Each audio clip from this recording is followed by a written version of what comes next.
people should go to geriatric specialist? If you're age 60 and above, you should definitely see a geriatrician, because after the age of 60, you might be having multiple comorbidities.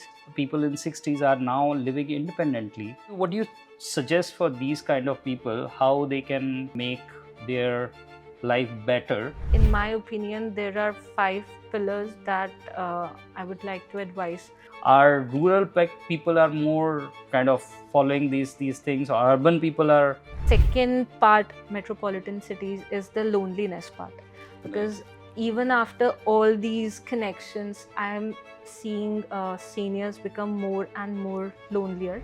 What are the red flags or early warning sign when we should start noticing? These are the top red flag signs, and you should immediately see a geriatrician.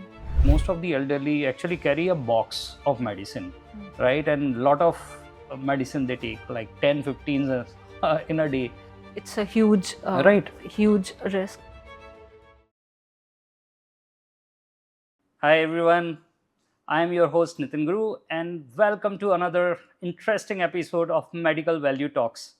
Many of you, like me, would be living far from your parents for work purpose, and many of you, like me, would often wonder how to take care of your elderly parents in their golden years.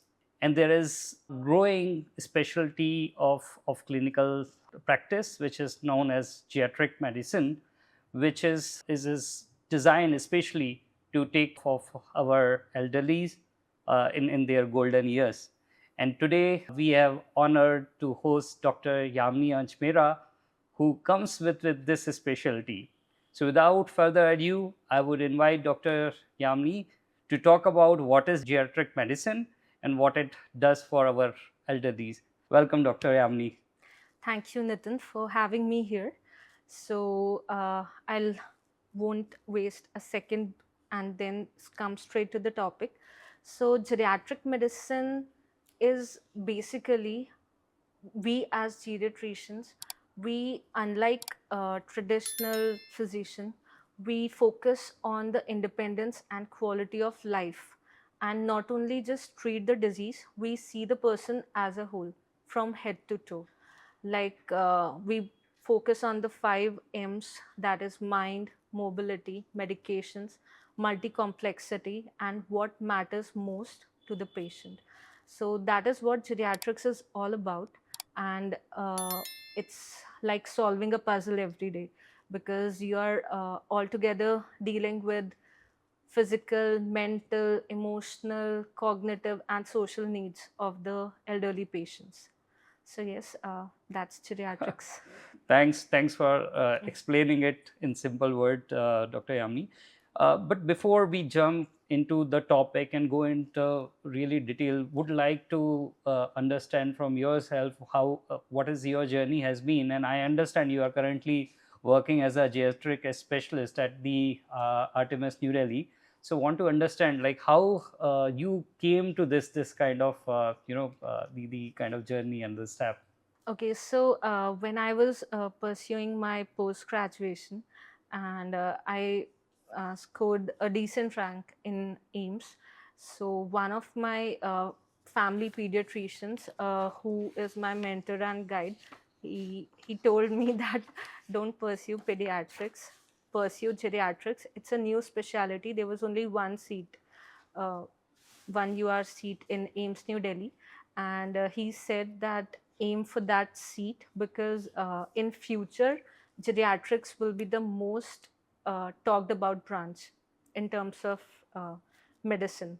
Right. So because population is aging rapidly, our societies are facing a rapid population shift.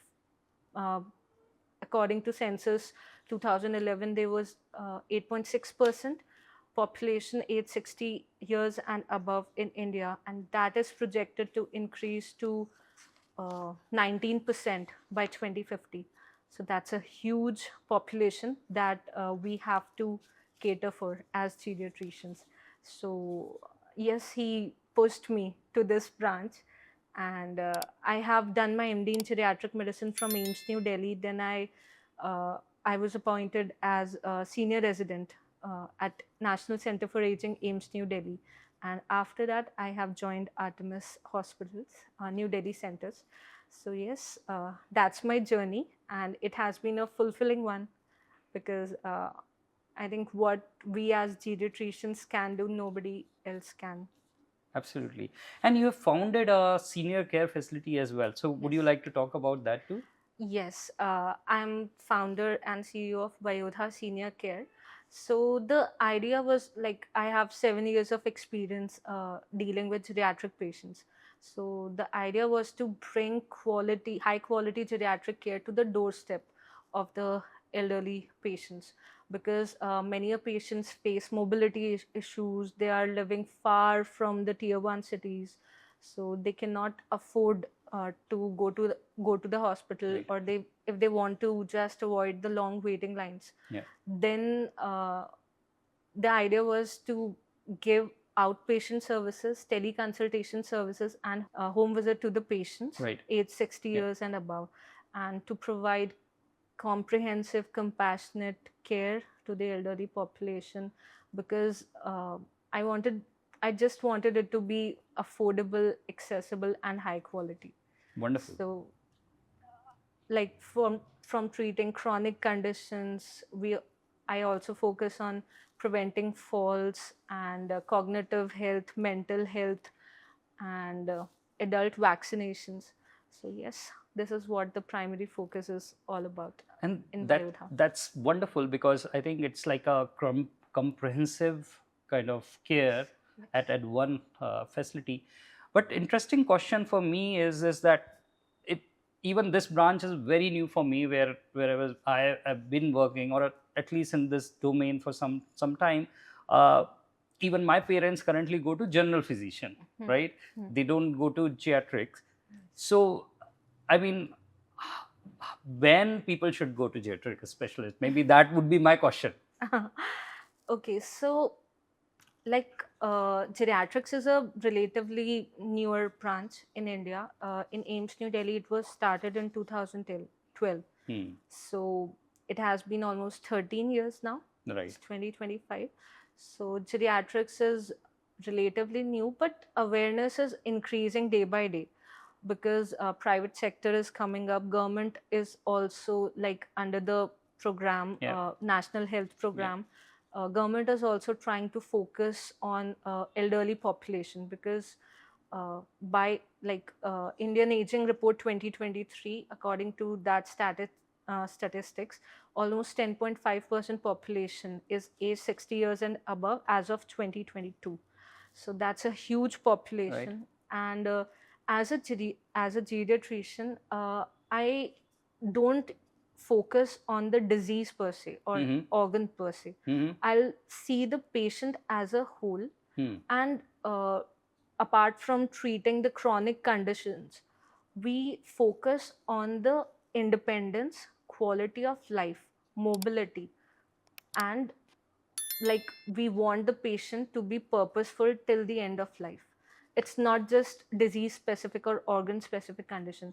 And if you're asking me when a geriatrician should be seen, uh, I think if you're age 60 and above, you should definitely see a geriatrician because after the age of 60, you might be having multiple comorbidities. Hmm. For that, you might be visiting multiple specialists, Right. you will be having multiple prescriptions. So many a times I've seen that 60 years and above patients get confused with so many prescriptions, Right. and many a times I've seen patients taking same class of drug with different brand name. Right. So as a geriatrician, we I've already answered this before, that we deal with the chronic conditions, be it hypertension, diabetes, or chronic obstructive pulmonary disease or chronic lung disease, and you name it, all the chronic conditions. Apart from that, if you're having persistent falls or sudden memory issues, or you are confused about your medication management you need, and cognitive health is very important, adult vaccination, because I don't think people are aware that vaccination is not only required in pediatric age group like children, it's also required in geriatric age group. No, So that's actually something new for me as well. So yeah, yes. So as a geriatrician, like it's a huge branch. We right. have many aspects. It's Yeah. not organ or disease specific. We have so many diseases that you haven't even heard about, like frailty, sarcopenia, dementia. So awareness is increasing Yeah. day by day, Yeah. and I hope in the near future it will be the most talked about branch. Absolutely. I think it would be because, see, people like us are also getting older, and 10, 20 years will need that kind of assistance. And on similar line, a lot of 60s people in 60s are now living independently. They are Mhm. living far from their children. They are doing their chores. They are more mobile compared to the people who, I mean, 20 years back, right? So uh, what do you suggest for these kind of people, how they can make their life better, and maybe ensure that this continues for next decade or so?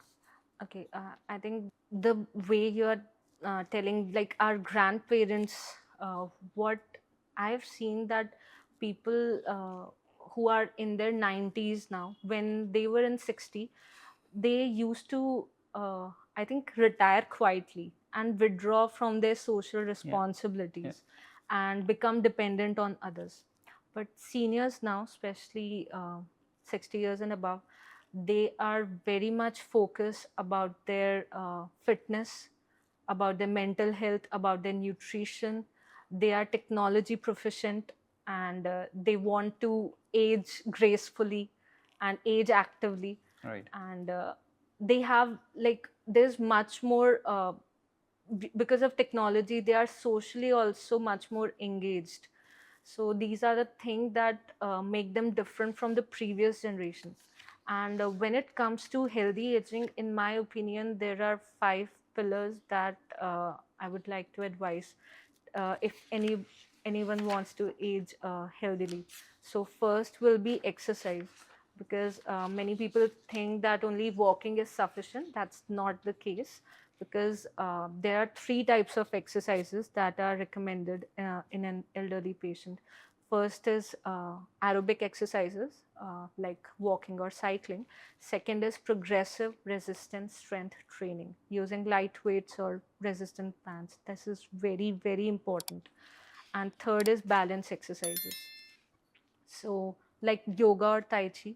So, these are the 3 set of exercises that if a senior practices even for 20-30 minutes per day, then it will change a huge quality. It will change the quality of life and independence and mobility hugely, because in elderly patients, consistency matters much more than intensity. And second will be diet, balanced plant-based diet. And third pillar will be adequate sleep, because 7 to 8 hours sleep is very important. Fourth pillar, I would say, is prioritize your mental health.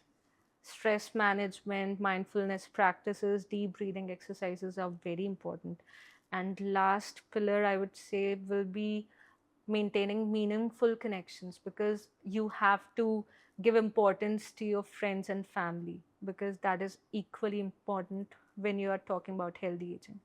So these are the 5 pillars for Amazing. healthy aging. And I read a book called Ikigai, right? So Mhm. the pillars you mentioned kind of resonated Yes, even in that अच्छा book as well, होता है. right? So you talked about that mobility, you talked about healthy food habits, you talked about mental health, you talked about having that kind of social relationship, right?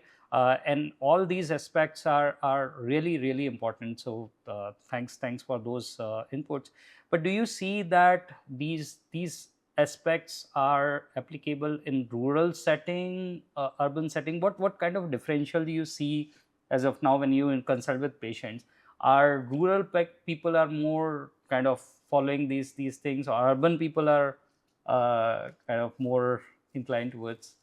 So when we see big metropolitan cities like Delhi and Mumbai, the seniors here are, I feel, are more inclined towards preventive health checkups. They are active. They are actively working out. They are aware about their nutritional habits and their nutritional needs also. Technology wise also, they have telemedicine is available Right. to them, and they are also financially and socially very independent, because I've seen people working till the age of 70 and even 90 if they are fit. So, and socially also they have, because of technology, they have virtual communities also. Otherwise also they have their social clubs and the park, the friends in the park, or you name it.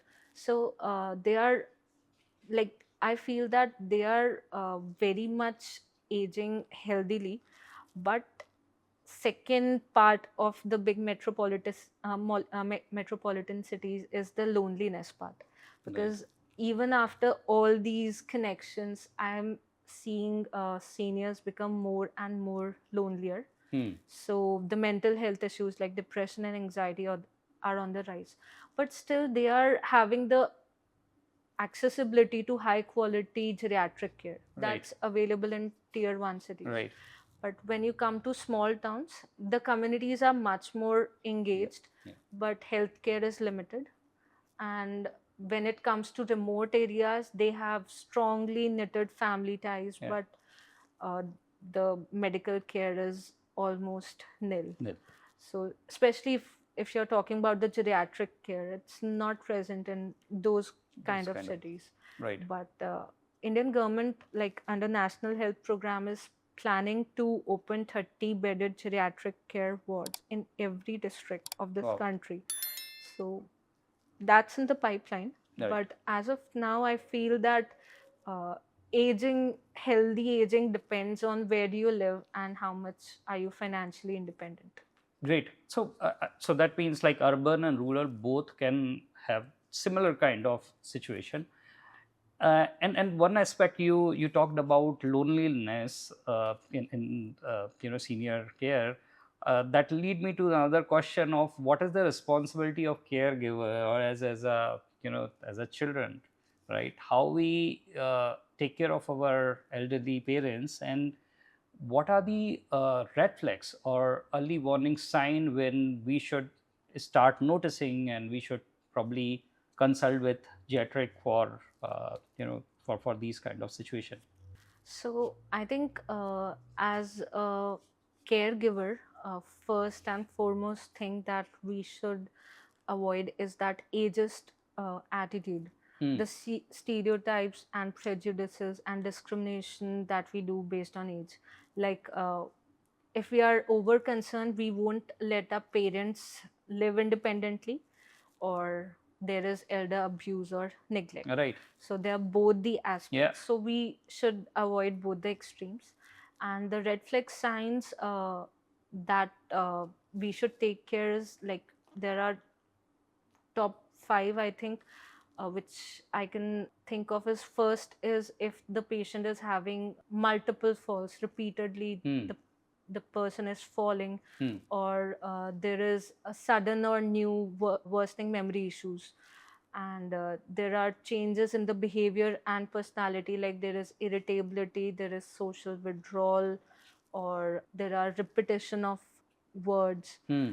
So these kind of changes, and there is unexplained or unintentional weight losses there, or if if the person is not able to primarily do the basic take care of Task. himself or herself, or the basic activities like feeding, toileting, and bathing, and cooking, financing. If the basic activities or instrumental activities the person is not able to manage, then these are the like top red flag signs, and you should immediately see a geriatrician. On these kind of red flags, I have seen a lot of seniors have injury because of falls, right? So for childcare, for in case of infant, we home safe or child safe home, right? What as a children we can do to maybe senior safe over home? Okay, so falls are a very highly prevalent condition in our society. Almost 1 in 3 persons above the age of 65 experience a fall every year.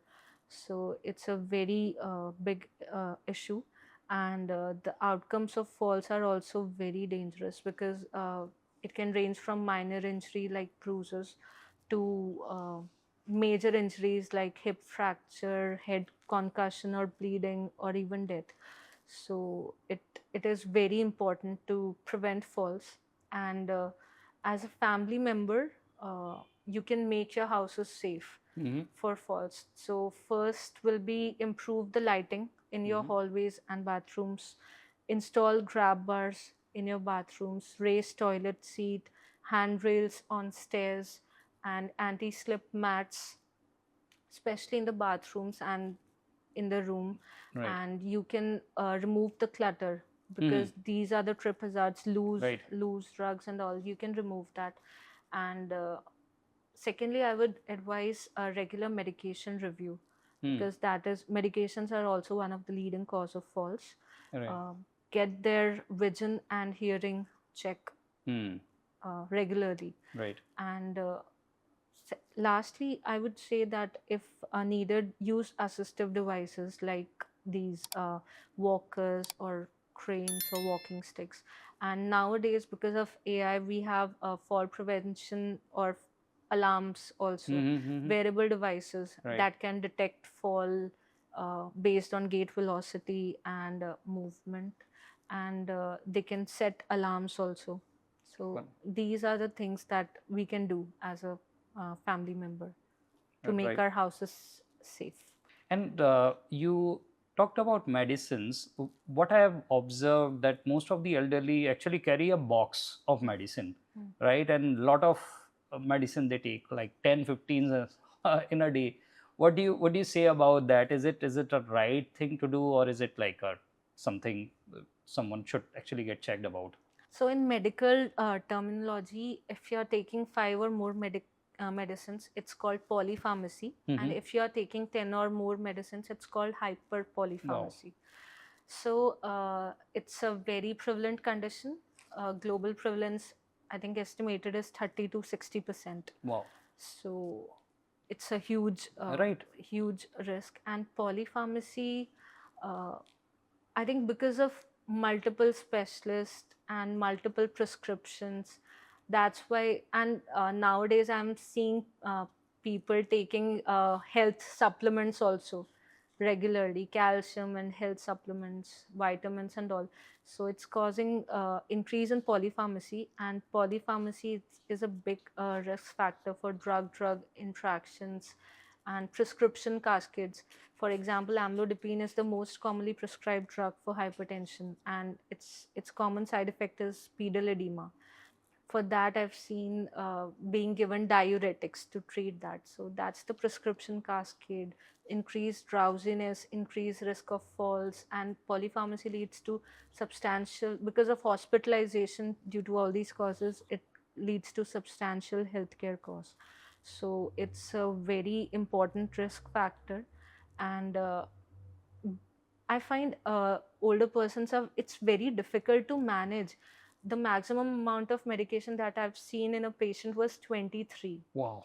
So the 23 patient medicine. was, Wow. yes, taking 23 medicines when Oh he my God. came to me. Yeah. So it's a very prevalent And you condition. were able to reduce it? Yes, because many a times, like as a geriatrician, we have to weigh the risk and benefits, Mm-hmm. like which medication should be given or should not be given if it is duplicate or Right. no longer needed, Yeah. or it carries high risk Right. for an elderly Right. population. So according to risk and benefits, we weigh, and we either immediately stop the medicine if it's Huh. duplicate, or taper it off Right. to avoid the withdrawal Mm. symptoms. So yes, a polypharmacy. So how many medicines? So I'm interested. Like from 26, what number? 20 okay, so 23, I was 33. I was able to reduce the medications to 9, 9. because Wow. yes, he was taking, like, It's you'll a, be surprised to know the patient was not having any like memory issues or any Yeah. depressive symptoms as such, but the patient was taking like multiple drugs for the same, like Wow. the psychostimulants are very much prescribed to elderly population, the multivitamin supplements, calcium, vitamin D3 and all. And apart from that, painkillers also, like multiple painkillers are also Yeah. prescribed. So they carry a high risk in elderly population. And moreover, if the patient is not like, what is the goal? The patient age was 91 years when he came to me. So what was the actual goal that the patient was expecting, whether it was pain management or reduced dizziness or better mobility? Right. So I have to weigh that, and accordingly we decrease the medications. I'm not saying that multiple medications is bad, but you have to understand, like caregivers have to understand, m- the more is not the better in Yeah, case because of many times it elderly. seems like, say, I am, spending this much monthly. So, from caregiver point of view, Hmm. see, sometime it might seem like they are doing right thing when they are, because they are paying that much monthly. But as you mentioned that you were able to reduce 50% of medication, more than 50% of medication. I think financially also it can help optimizing, Definitely. right? Because monthly, if I take example of just hypertension pills, etc., they cost around 3000, Hmm. right? So consolidate medicine cost of like 2023 odd medicine would be very high. That's true. And that's why family members have to understand that, like, I feel that deprescribing is an art. It's Right. it's not like we as a geriatrician, I'll stop everything.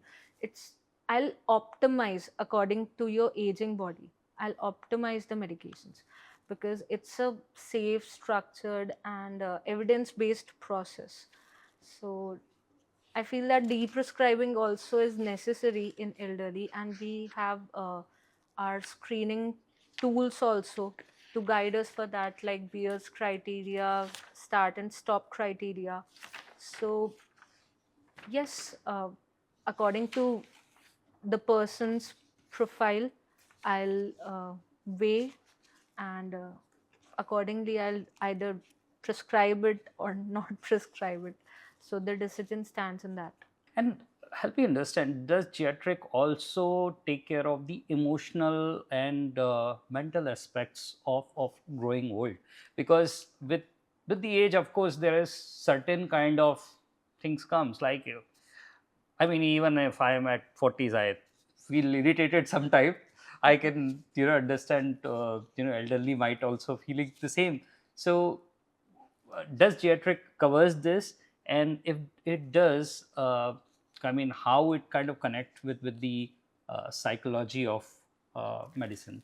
So, if you're 60 years and above, you will, like, emotionally, you face many challenges like loneliness, social withdrawal. If you're retired or if you have lost someone, the grief, and the neglect part also, because Right. younger generation does not have time. So, the neglect also. Basically, the purpose of life that diminishes as we age in some. Some cases. So, as a geriatrician, it's not only our responsibility to cater to them physically, because the loneliness, grief, and loss of loved ones, and this societal withdrawal, so that leads to depression, anxiety. So, as a geriatrician, we have to deal with everything, and like what medications I can give if I'm diagnosing a mental health Yeah. issue, a major mental health Yeah. issue, then that's the case. Apart from that, also, like the counseling part, as a geriatrician, it's not just about just diagnosing the disease and Right. writing medications. We Yeah. have to address their emotional requirements, their mental requirements, and their social requirements also, Yeah. because many a times patients do tell me about their family Mm. structures Mm. also, that Mm. okay, there's nobody to talk to. To talk to them. So that's the major issue that people are, like people age 60 years and above are facing. And also if they're having the continuous mobility issues or pain is not being managed properly, then they withdraw themselves to their rooms. So that is also one thing that plays with their mind. And increasingly, like, I'm seeing patients having cognitive issues and this mental health issues like depression, anxiety. There's a term called digital dementia because of this continuous screen use also, because I'm seeing highly prevalent screen use with people age 60 years and above. So that is causing digital dementia, because it's like, studies are showing that it's accelerating the neurodegeneration part, and it's also altering the brain volumes, like both gray and white matter. So the cognitive decline that is estimated now is based on the statistics of 1950. Wow. But I feel that studies are also showing that there will be much rampant increase in cognitive decline and mental health issues in population age 60 years and above. As of now, right? Yes, And within 20 so years. interestingly, you talked about digital dementia, and totally right. What I see is Facebook, which used to be millennials kind of social community. Now you see a lot of elderly over there, and less of any millennial or Gen Z, right? So they have moved to new social platforms, but elderlies are there, and they keep spending a lot of time. And I think, of course, as a children, we are also responsible for that probably we are not giving them that much time, so they are left for that kind of option. So I think that is something which we should also take care of it. I feel that technology is a double-edged sword, because it can create virtual communities and remove the social withdrawal part, because it makes the elderly feel alive, that they know what is happening around them and connect with their peers. But overconsumption of technology, like gaming and these OTT platforms, they are also causing irritability and societal disengagement, like from the actual world, and mental health issues, and even early cognitive decline. So I think the use of technology should be balanced and mindful. But so yes, so you rightly mentioned double edge. The other edge I heard about, and please correct me if I'm wrong, is that like gaming, etc., actually helps in probably reducing Alzheimer's risk, right? But the gaming, it depends on which Oh, game which you are kind of gaming? playing. Yeah. Because Okay. like, one of the patients that came to me, he was 75 years old, and he was continuously consuming the OTT platform and the gaming part, and his wife was actively using the gaming part. So both of them complained about the insomnia and irritability and interpersonal issues. Right. So that depends upon what games you are playing. So for cognitive stimulation exercises, games like Sudoku, puzzle solving games like crossword puzzles or jigsaw puzzles, or yes, so all these, even if you're reading the newspaper, anything, Ludo, chess, and this Ludo, chess, or anything that card game. So anything that stimulates your mind, then it's okay, because it's cognitively stimulating. But if it's consuming your time, and it's not making much of a difference in your like neuroplasticity, then it's not.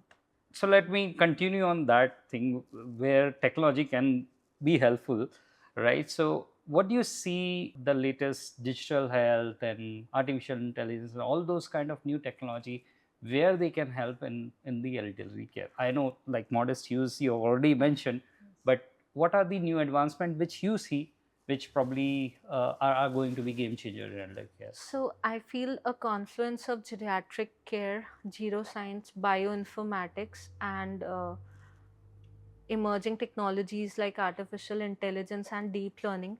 They are paving a way for future of aging science, because nowadays we have deep aging clocks that essentially uses big data and artificial intelligence to give you an estimate of your biological age, like how much actually is your age rather than your chronological age.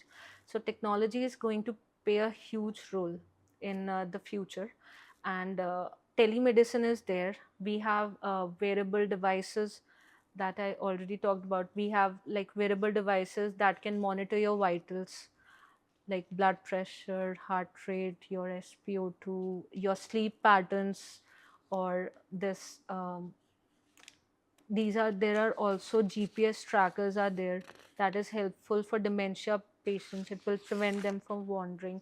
We have fall detection devices also. You can set alarms if needed, and all these, we have smart doors, smart switches that can make our home safe, especially in case of if the patient is having mobility issues or dementia. So technology is going to play a huge role, and telemedicine, I think it's very important because it will enable a person sitting in a remote location, even in India, to get the high quality healthcare that is needed. And secondly, if the person is having mobility issues, many a times in Delhi, the person is living on the second or third floor and lift is not accessible. So they cannot come to the hospital as such. Right. So telemedicine is one thing that I feel is the future, Right. because you are seeing in the surgical Yeah. branches also, the person sitting here, and in the overseas country, the robotics arms. So yes, I think technology will play a huge uh, role in the future. Wonderful. And Dr. Yamini, as we move to the kind of closing section of our discussion, what would your key takeaways which caregivers and family should take from this podcast, and ensure that they provide the best quality of care to their elderly? Okay, so the message that I want to convey will be, uh, honor the life that you have lived, and make it purposeful till your last day, because healthy aging is not just luck, it's a habit. As families, we can foster a safe and supportive home environment with emotional warmth and a place where independence is not taken away, because you can promote habits like exercise and healthy diets and adequate sleep and preventive health checkups regularly, like uh, including the metabolic markers, cognitive and bone markers for your seniors. And when we talk about diet, I think people do consume a lot of refined carbohydrates or sugary beverages, so that should be limited. Hydration is very important, and we should help elderly uh, consume a nutritious diet that includes the plant-based products, fruits, vegetables, fruits like grapes and berries, vegetables like cauliflower or broccoli, and whole grains.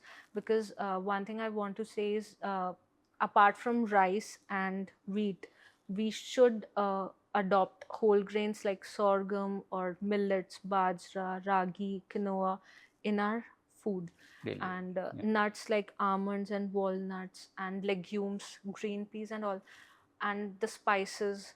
So help your elderly in their meal preparation and medication management and in their appointments also, because it's very important to build a society that is deep rooted in the respect, that okay, you are not a burden, you are Right. an asset to us. Yeah. Wonderful. I think the closing remarks beautifully summarize it. Our elderlies are liability, or they are on asset side. So again, I mean, thanks so much, Dr. Yamini. It was pleasure to host you at Medical Value Talks, and we look forward to hear more maybe in future episodes of Medical Value Talks. Thank you. Thank you so much for having me here. And it was wonderful to share my insights on such a relevant topic. Thank you. Wonderful. Thank you so much.